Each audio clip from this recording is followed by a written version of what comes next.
Debate sa pagitan ni Brother Eli Soriano at Eranio Manalo. Bakit ang tagapamahalang pangkalahatan ng Iglesia ni Kristong Tao ay hindi makaharap sa debate kay Brother Soriano?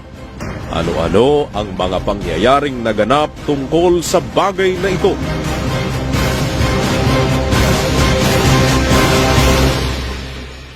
Taong 2000 hanggang 2001 ay masigla ang mga taong sumasadya sa studio ng SBN 21 upang magtanong ng harapan kay Brother Eli sa palatuntunang ang dating daan.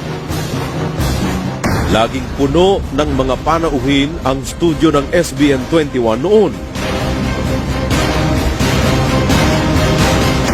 June 11, 2001, dahil marahil sa inggit, nagpasimulang maglagay ang mga ministro ng Iglesia ni Kristong Tao ng bago nilang programa sa SBN 21. Samantalang meron naman silang sariling radio at TV station.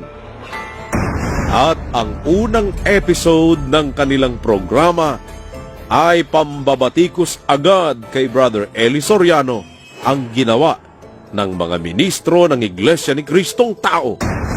Yung binabanggit diyan sa binasa ninyo na liko-likong landas nilalakaran ng mga taong may masamang pamumuhay, may likong pananalita, at mga taong madadaldal. Isipin mo pagkababae, ang tawag doon dalahira. Huwag naman magagalit po ang mga babae. Kung iyan masama na tumubo sa isang babae, lalong napakasama na makasumpong kanya sa isang lalaki. Lalo pa nga ba't kung magpakilala tagapangaral ng Ebanghelyo. At nag-aalok din po ng dan. Oo, at ito nga, panoorin po ninyo mga magulang at mga kaibigan. Secularum. Amen. Kililing, kililing.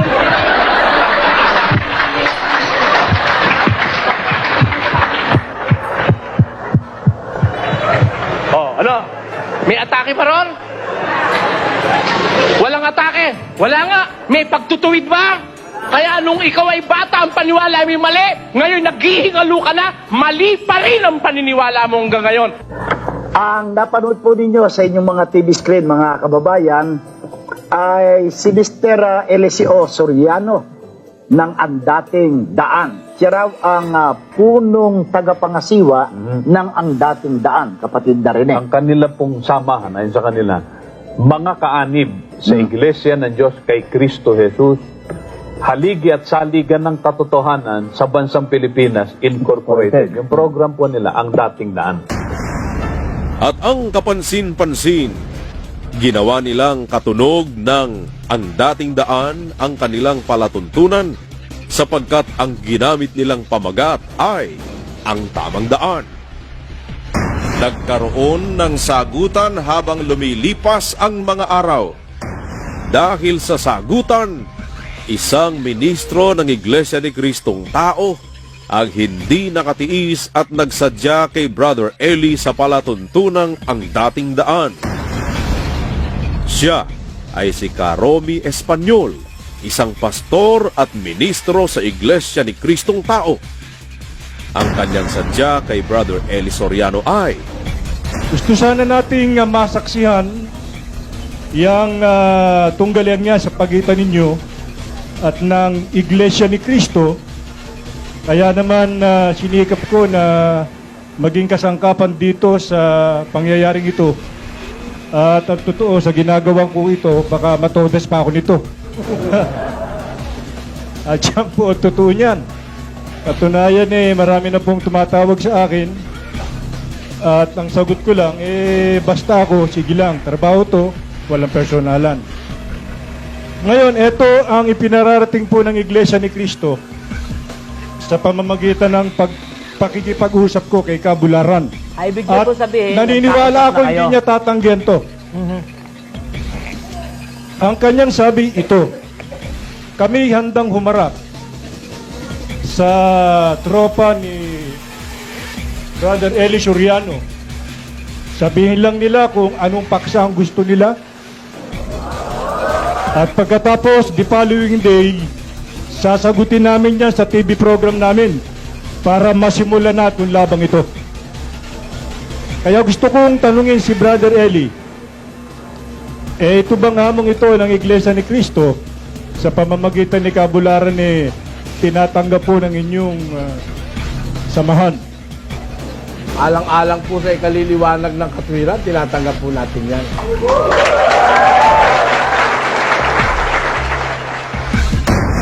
Sa halip na sang-ayunan ng mga ministro ni Manalo ang mga panukala ni Karomi Espanyol, ang kanilang isinagot ay, May lakas pa naman ang loob na maghamon ng debate, kapatid na John. Naghahamon ba? Oo, ganun po eh. Pero merong nakapagbalita sa akin na ang gusto ro yata ni Mr. Soriano ay dalawa lamang kami doon sa Kwarto? Doon sa kwarto. Ayaw kayong pasamahin. Magsiselos kami yan. Delikado pagka ganun. Kaya, May duda na po ako pagka ganun. kaya nga mabuti ay wag na nating pansinin yon. Dahil sa ito namang ginagawa po namin, running debate na ito eh. Ano pa ba naman ang gusto niya? running debate na raw. Ito ang kanilang naging palusot. Dahil dito'y nag-abang ang maraming kababayan kung haharap ba o hindi sa maginoong debate sa telebisyon ang panig ng Iglesia ni Kristong Tao laban kay Brother Eli Soriano. Uli, isang aktibong miyembro na handog sa Iglesia ni Kristong Tao ang hindi na rin nakatiis at nagsadya sa programang Ang Dating Daan. Siya ay si Ka Cesar Adamos. Ang kanyang nais, Pag hindi ho natuloy ang debate, pwede ho ba, Kylie, doktrinahan mo ko? Yun lang ho ang hihintayin ko. Matagal na ako naghihintay. Kasi napakarami na hong instansya na ako'y pinapanalangin ko. Pinapanalangin ko ho yan hanggang lumabas yung ang tamang daan na yan. 4 na beses ho akong tumawag doon. Nisip ko kung paano ako magiging maliit na kasangkapan man lamang, matuloy man lamang yan. Kasi hindi ho matanggap ng aking kalooban na ang Iglesia ni Cristo ay hindi haharap sa isang debate na ganyan. Sapagkat hindi ko ho naranasan sa buong buhay ko nang ako niyan doon na mayroon hong inatrasan ang Iglesia ni Cristo sa debate. Kaya ngayon po ay umaasa pa rin ho ako. Anong petsa ho ngayon? Agosto ho ngayon. Siguro. Ajit po, Ajit. Ajis. Siguro hanggang katapusan. Hanggang katapusan na siguro na Agosto kung wala po ang sagot. Primero, dudoktrinahan ko na kayo. Aha. Ay, napakaganda yan. dumating ang petsyang itinakda ni Ka Cesar Adamos. Subalit walang ministro ng Iglesia ni Kristong Tao na nagkalakas ng loob upang tumugon sa kahilingan ng kanilang miyembro maging ng kanilang kapwa ministro. Gahong hindi ko malaman kung anong sasabihin ko ngayon dahil now 2 oras at kalahati na lang ho yung deadline ko eh. Kaya lang, sabi nga, meron tayong kasabihan na a man of words and not of deeds is like a garden full of weeds. Kaya dapat ho gawin natin yung ating mga sinasabi. Tama po yun. Dapat po talaga yun. Hindi ko ho talaga matanggap na hindi sila lalaban. Kaya tutuloy ko na ho yung pagpapadoktrina. Sino ho bang magdodoktrina sa akin? Mamili na po kayo. Kaya si Brother Josel po. Maraming mga kababayan ang nagtataka bakit ganoon katakot ang panig ng Iglesia ni Kristong Tao kay Brother Eli Soriano. Muling napilitang sumagot ang mga ministro ng Iglesia ni Kristong Tao ng ganito. Kapatid na Michael. Opo. Bago tayo magwawakas dito sa ating pagtalakay, naalala ko, napakinggan ko minsan naghahamon na naman ng debate eh. Opo na para bagang napakatapang at lalaking tao eh. Tinanggap po namin ang hamon, mga magulang at mga kaibigan eh. Kaya noon pa, tinatanong natin, o kailan tayo pupunta sa Luneta? Anong araw, anong oras? Tayo magkikita-kita roon sa Luneta? Sabi niya ganito, gusto ko sa television eh. Aba, Kung sa Luneta, pwede naman kunan eh. Opo. Sa lahat ng istasyon ng television eh. Opo. Kung bidehin natin at pakunan natin at ipalabas natin sa buong mundo, pwede naman eh. At isa pa po, kapatid na Bularan, may pahayag na po tayo sa mga nakaraan at alam po ng mga kababayan natin, kahit po dun mismo sa Apalit, sa isang neutral ground, sa plaza ng Apalit, ayun, walking distance po Dahil sa kunwari ay nagpipilit ang mga ministro ng Iglesia ni Kristong Tao na ganapin ang debate sa plaza, buwan ng Nobyembre 2003. Si Brother Eli ay sumagot ng ganito. O palusot nyo nung araw sa plaza. O sige, kinokol ko na sa plaza. Ilabas mo si Manalo kahit sa plaza. Basta't magkatabi kami, magdidiskusyon kami sa isang stage, huwag nyo kami paghihiwalayin para pag sumabog kami, pareho kaming sasabog doon. O yun. Call ako sa hamon nyo sa plaza. Ilabas nyo si Manalo. Inulit ni Brother Eli ang pagsang-ayon niya na ganapin ang debate sa plaza. Kailangan lamang ay lumabas si Eranio Manalo upang humarap sa kanya at minsana na lamang ang paglalaban upang makita man lamang na kahit papaano si Eranio Manalo ay marunong magtanggol ng kanyang mga doktrina. Sabi ni Paul o sige, magkita tayo. Tawagan nyo sila, Mang Emil. Mang Emil, tawagan nyo sila. Sabihin nyo magbukas sila ng linyang telepono para magkausap. Kami, makakausap nyo kami. Sila, hindi nyo makakausap. Sa amin po, walang problema, Mang Emil. Hello, magandang gabi po. Magandang gabi po. Sa amin po, walang problema. Narinig ko po kasi sa kanila, kahit saan daw, haharap daw sila sa inyo, yung mga iglesia ni Manalo. Kami man po, basta't si Manalo haharap kahit sa ano. Kaya nga dati sabi ko, ayoko sa plaza Pero pag si Manalo, kahit sa plaza, harap ako. Haharap kayo talaga? Oo. Kung Hindi, subukan pa mo para mabalo. kahit sa plaza ho? Oo! Kahit sa Luneta, basta't kami ni Manalo, nasa stage, kaming dalawa ron. Hindi makakibo ang sino mang ministro ng Iglesia ni Kristong Tao sa hamong ito ni Brother Eli Soriano.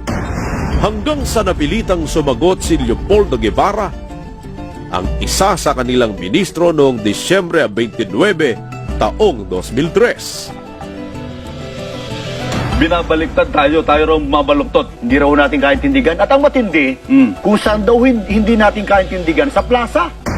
Naghihintay ang panig ng ang dating daan upang ilabas ni Leopoldo Guevara ang kanilang tagapamahalang pangkalahatan upang ilaban kay Brother Eli Soriano sapagkat tinanggap niya ang hamon na si Eranio Manalo ay lalaban sa plaza. Disyembre 28, 2004, isang taon ang lumipas dahil marahil sa kahihiyan, napilitang sumagot muli ang ministro ng Iglesia ni Kristong Tao na si Leopoldo Guevara. Ano pong masasabi niyo sa paulit-ulit na sinasabi ng grupo ni Soriano na nag-call daw po kayo na ihaharap niyo ang ating tagapamahalang pangkalahatan sa kanila? Mga kababayan, yan po ay isa sa malaking kasinungalingang sinasabi ng grupo ni Soriano una, kapatid na Orly, bakit naman kailangan pang iharap natin sa kanila ang tagapamahalang pangkalahatan? Unang-una, wag naman kayo maupindi, hindi magka-level Gusto niyong makaharap ang tagapamahalang pangkalahatan ng Iglesia ni Cristo? No way, hindi magka-level. Ang layo. Hindi raw magka-level. Saan hindi magka-level?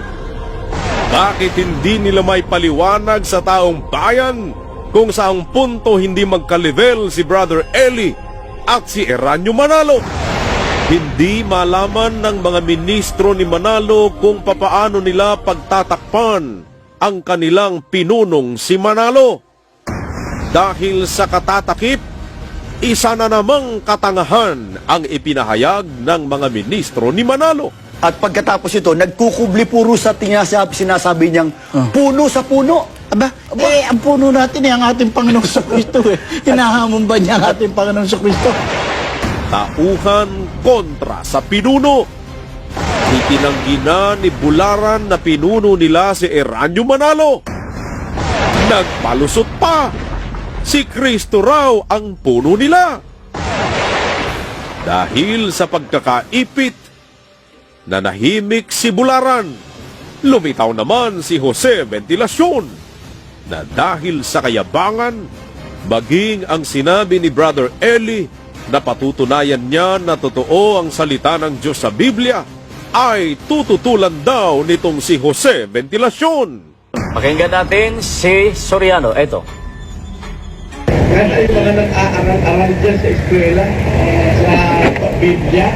Marunong daw sila, marunong Greek, marunong Hebrew. Ha? Marunong sila ng theology. Yayain yung lahat yun. Patutunayan ko sa inyo, totoo salita ng Diyos. Yung pinakamataas ang pinag-aralan sa theology, yun ang iharap nyo sa akin. Ang tindi ni Eliseo Soriano. Yun daw pong marunong ng Greek, marunong ng Hebrew, yung merong pinakamataas na pinag-aralan sa theology, iharap daw sa kanya. At ang sabi pa, kapatid na Michael, sabi niya, hayain yung lahat. Di kung marunong ng Greek, kasama si Caramil. Kung marunong ng Hebrew, di kasama ka. Hebrew? Hebrew, oo. Kaya masasabi ko lang po dyan kachat every Ba maganda pagkakabanat mo ng Hebrew, kapatid Opo. na Michael. Matagal ko nang kinulyang hamon mo na yan, Soriano. Patutunayan ko sa inyo, totoo salita ng Diyos. Matagal ko nang kinulyang hamon mo na yan, Soriano. I believe na you are barking at the wrong tree. Ang hinahamon, wala naman akong nilagay na pangalan kung sino hinahamon ko eh. Yung nag-aral ng Greek, yung nag-aral ng Hebrew, at yung nag-aral ng pinakamataas ng pinag-aralan sa theology. Ano ba yung hamon ko? Tutol ka ba sa hamon ko? Kinokol mo pala, talaga palang antikristo itong mga ministro ni Manalo ito eh. Iulitin nga natin yon, pakita natin kung ano yung inihahamon ko. Kinokol daw niya. Ba't pakinggan natin ulit? Yan ay mga nag-aaral-aral dyan sa eskwela, sa Biblia. Marunong daw sila, marunong Greek, marunong Hebrew. Ha? Marunong sila ng theology. Yayain yung lahat yun. Patutunayan ko sa inyo, totoo salita ng Diyos. Kita mo, ang inihahamon ko, patutunayan kung totoo ang salita ng Diyos. Kasi nga merong naninira sa Biblia, kagaya nung naninira kay Pablo, no? Naninira sa Biblia. Patutunayan ko na totoo ang salita ng Diyos. Abay, kinol daw niya. Ibig sabihin niya, tutol siya doon sa proposition ko na totoo ang salita ng Diyos. May antikristo talaga itong mga ministrong ito eh. O hindi ba? At napakayabang pa. Pagka sinabi kang marunong ng Greek, kasama si kapatid na Ramil dyan. Pag sinabi namang marunong ng Hebrew, kasama dyan si Michael. Naku, bumila naman si Michael. Ha? Talaga bang marunong ka ng Greek, ng Hebrew, Michael? Marunong ka ng Hebrew, marunong ka ng Greek. Ang hamon ko, dun sa mga naninira ng Biblia, patutunayan ko na ang Biblia, totoo ang salita ng Diyos sa Biblia. Kinol daw nitong isang mahangin pastor ni Manalo. Ituloy nga natin yan. Ang ganda eh. Kinokol nila yung aking hamon eh. Ibig sabihin, they will stand in the negative. I am in the affirmative eh. Kasi patutunayan ko na ang salita ng Diyos, totoo, kinol daw niya. O sige, ngayon din tumawag ka at ipag-usapan natin ang tema. Ha? Na ikaw ay tutol dun sa sinabi ko na ang salita ng Diyos totoo. O, ulitin natin. Patutunayan ko sa inyo, totoo salita ng Diyos. Matagal ko nang kinulyang hamon mo na yan, Soriano. Kinol daw yung hamon ko. Tinan mo, kinokol niya pala yung hamon ko eh. Ano ba yung hamon ko? Ibalik nga natin kung ano yung hamon ko. Patutunayan ko sa inyo, totoo salita ng Diyos. Matagal ko nang kinulyang hamon mo na yan, Soriano. Posisyon ko eh. Patutunayan ko na totoo salita ng Diyos. Kinol ng ministrong mayabang. Tutol sila ron sa tema na Ibig yun. sabihin, tutol sila ron. Tinan mo yung hamon ko, kinokol mo. Ngayon, buksan natin ang linya. Tignan natin kung tatawag itong mga ministrong ito na kinol daw niya yung hamon ko. Patutunayan ko, totoo ang salita ng Diyos sa Biblia. Yun ang aking proposisyon. Hinahamon ko lahat ng marunong ng Greek, marunong ng Grego at ng theology. Sige. Sabi mo, kinol mo. I-call mo uli ngayon nang maging opisyal yan. Tutol ka dyan sa sinabi ko na ang salita ng Diyos sa Biblia, totoo. Yan ang aking proposisyon eh. Nanahimik na lamang din si Jose Ventilacion, isa sa mga ministro ni Manalo. Muli, upang patunayan ni Brother Eli ang katotohanan ng daladala niyang aral at ang kamalian ng mga turo ni Manalo, inilabas niya sa The Sunday Times ang kanyang hamon na one-on-one debate laban kay Eranio Manalo.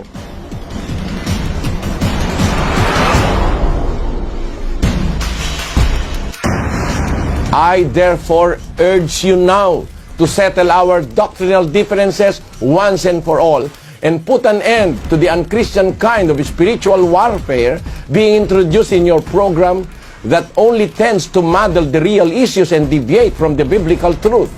In this regard, I, Eliseo F. Soriano, presiding minister of the members of the Church of God International, am inviting you to a one-on-one discussion or debate which will finally settle our doctrinal differences with the Bible as our sole basis.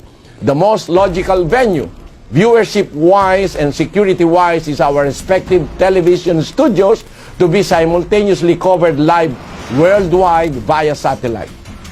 I will be waiting for your response for us to discuss the mechanics, hoping that you will live up to the INC's earlier tradition of courage in defending its faith, no matter how hopeless. Very truly yours. Sumagot naman ang mga ministro ni Manalo. Subalit ayon sa kanila, The Manila Times, nakikita po nyo sa inyong TV screen, alang-alang doon sa mga nanonood, Monday, March 28, 2005. For the Iglesia ni Cristo's response, what's ang tamang daan? panoorin daw sa ang tamang daan ang sagot ng Iglesia ni Kristong Tao ukol sa one-on-one debate na hamon ni Brother Eli Soriano kay Eranio Manalo. Ang tanong, ano ang naging sagot ni Eranio Manalo? Kaya nga, sabi ng ating tagapamahalang pangkalahatan, ang sinasabi sa iyo, Mr. Soriano. Sandali ha. May hamon si Soriano, ang gusto niyang makalaban ang kapatid ni Eranio Manalo.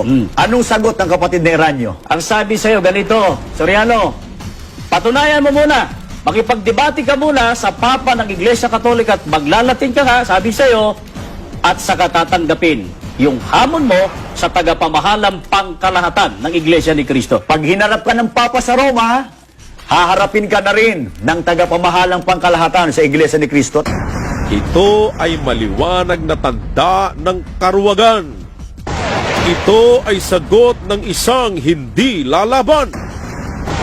Sa wakas, nagdeklara na rin ng kanyang tindig si Eranio Manalo. Umamin din na hindi niya kayang labanan sa one-on-one debate si Brother Eli Soriano.